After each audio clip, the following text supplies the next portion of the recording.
Enquanto tomava chá na mansão dos condes Magnólia, Conorra elogiava alegremente o sabor da bebida.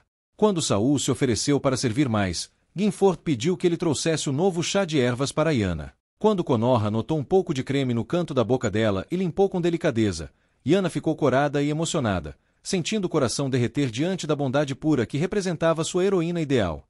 Guinford riu, comentando sobre a proximidade das duas, e Iana não pôde deixar de admirar o quão bonito ele era. De repente, Saul poliu uma faca em silêncio e ofereceu torta de maçã, fazendo Iana ficar tensa ao se lembrar de que, na história original, Saul era o assassino que a matava no primeiro capítulo. Mesmo tentando mudar seu destino, ela sabia que sua lealdade a Conorra o faria vê-la como uma ameaça. Nesse momento, Saul anunciou a chegada de um visitante. Um jovem bonito entrou sorrindo, dizendo que fazia tempo desde o último encontro. Iana piscou, confusa, tentando lembrar quando o tinha conhecido. Antes que pudesse responder, o rosto de Conorra se iluminou ao reconhecê-lo, Yumi, e perguntou se ele havia terminado seus estudos no reino de Lili. Quando ele confirmou, Iana ficou ainda mais confusa, sem lembrança alguma desse personagem. Conorra explicou que seus pais eram amigos e que ela e Yumi se conheciam desde a infância. Até Guinford comentou que se lembrava de tê-lo visto em uma festa. Iana concluiu que ele devia ser um personagem secundário da sua história e tentou cumprimentá-lo educadamente. Mas, antes que pudesse falar, Yumi olhou diretamente para ela e sorriu calorosamente. Em seus pensamentos, ela lembrou que, quando mais jovem, adorava histórias com heróis puros e príncipes perfeitos, mas ao crescer, passou a se interessar por personagens sombrios e trágicos, os vilões charmosos que carregavam dor e poder. Chegou a pensar que ser morta por um homem bonito talvez não fosse tão ruim assim. Talvez isso fosse amadurecer. Seus pensamentos foram interrompidos quando Yumi a chamou pelo nome verdadeiro, o que a deixou em pânico. Ela rapidamente pediu que o levassem ao quarto e se forçou a sorrir.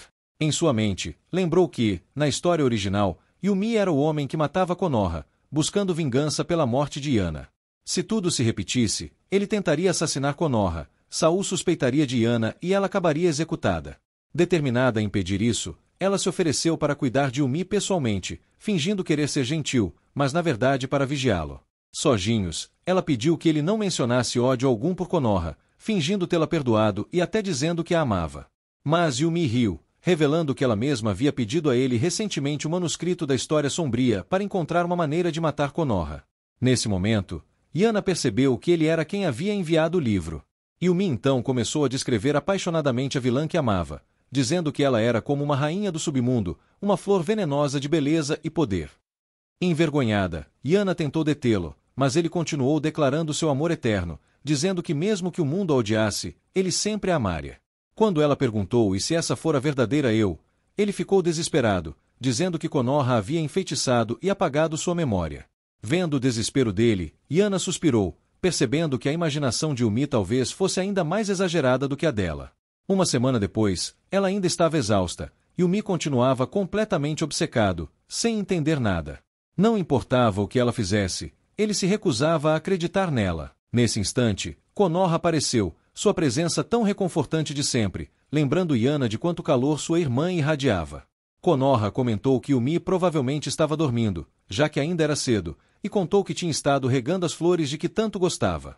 Iana achou adorável o quanto Conorra cuidava das flores, mesmo ela mesma nunca tendo tido muito interesse por elas.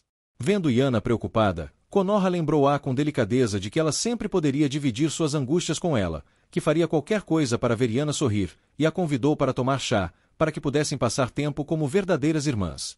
Iana aceitou feliz e insistiu em preparar o chá ela mesma, sentindo uma quieta admiração pelo coração bondoso e pela graça da irmã, percebendo quanto ainda tinha a aprender com ela. Enquanto partilhavam um chá sob a luz suave da manhã, Yumi se pôs de pé à distância, observando-as com olhos frios e cheios de mal-entendidos, convencido de que Conorra estava a manipular a bondade de Iana para seus próprios fins. Mais tarde, ao perceber que Yumi havia desaparecido, um desconforto tomou conta de Iana. Ela vasculhou o palácio, chamando por ele em silêncio até que Saul apareceu, perguntando se ela estava realmente tão preocupada. Iana explicou que não se tratava de Yumi se perder, e sim do que poderia acontecer se ele ficasse solto e sem controle. Saul não entendeu bem suas palavras estranhas quando ela murmurou que ela mesma o havia criado. Mas ela logo afastou o comentário, determinada a evitar qualquer desastre. Saul mostrou compaixão, confessando que às vezes se perguntava se alguém como ele merecia ficar ao lado de uma mulher tão pura quanto Lady Konoha. Mas quando os sinos da igreja tocaram, ele pediu licença e saiu, deixando Yana tremendo de medo, sentindo crescer uma bandeira de morte iminente. De repente, Yumi apareceu atrás dela, a voz calma e indecifrável, e ela entrou em pânico com a presença dele. Tentando acalmá-lo, pediu que não fizesse nada imprudente, mas ele apenas prometeu resolver tudo discretamente e jurou libertá-la, palavras que deixaram Yana em horror absoluto. Ao se afastar, ela correu atrás dele, sabendo que ele planejava agir sozinho. Naquela noite, sem conseguir dormir, ela tentou recordar como a história original se desenrolava. No conto, Yumi sequestrara Konoha sob um céu repleto de estrelas frias, levando-a ao telhado de uma estalagem. Seu rosto não mostrava emoção alguma, apenas a intenção de matá-la e o amor distorcido que sentia por Yana. Konoha, aceitando o que parecia seu destino, só foi salva quando seus companheiros chegaram para ajudá-la, fortalecendo-a a ponto de ela desencadear uma poderosa magia e derrotar Yumi. Determinada a não deixar a história se repetir, correu pelos corredores pouco iluminados com um único pensamento na cabeça: ela não deixaria Yumi enganá-la. Yumi então saltou pela janela para dentro do quarto de Konoha, seus movimentos afiados e silenciosos sob o rastro da luz da lua. Ao mesmo tempo, Saul aproximou-se da porta, bateu educadamente e chamou para confirmar se Lady Yana estava lá. Uma voz respondeu por trás, surpreendendo-o. Ao abrir a porta, encontrou o quarto vazio.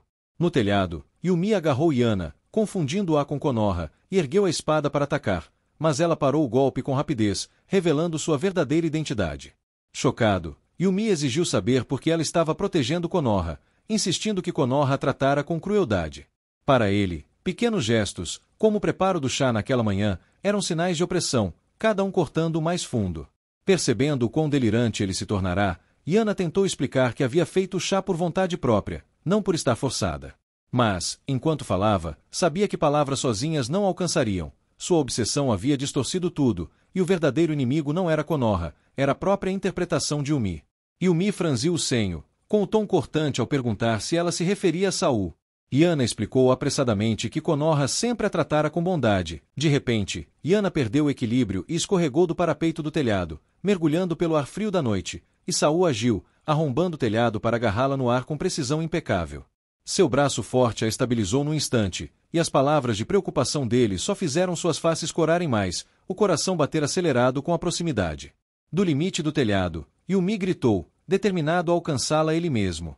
Após o resgate repentino de Saul, ele exigiu saber o que ela fazia no telhado, e Yana improvisou uma resposta inofensiva: haviam estado observando as estrelas.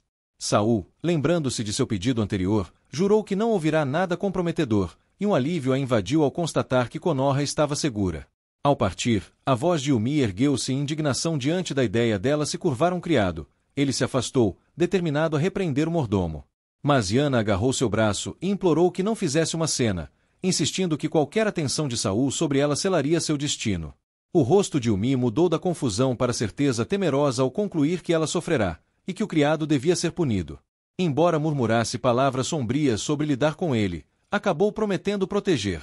Ela gritou, acordou sobressaltada, só para perceber que tudo havia sido um sonho.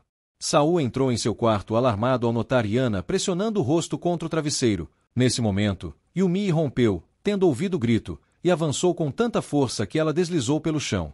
Assustada, Yana assegurou-o de que estava bem. Saul, atrapalhado, repreendeu Yumi, lembrando de que, mesmo amigos de infância, havia limites, especialmente quando se tratava de uma jovem em sua roupa de dormir. Yumi ignorou o alerta, insistindo que sua preocupação era com qualquer homem que ousasse entrar no quarto de Yana, seu instinto protetor sobrepujando tudo. Yana percebeu que, em algum ponto, Saul havia sido acrescentado silenciosamente à crescente lista de preocupações de Yumi. E por hoje é só. Aqui quem falou foi o Lucas Chan, seu guia para os animes mais insanos dessa temporada. Se curtiu o vídeo, manda aquele like, se inscreve e ativa o sininho para continuar nessa jornada comigo. Tamo junto e nos vemos no próximo episódio.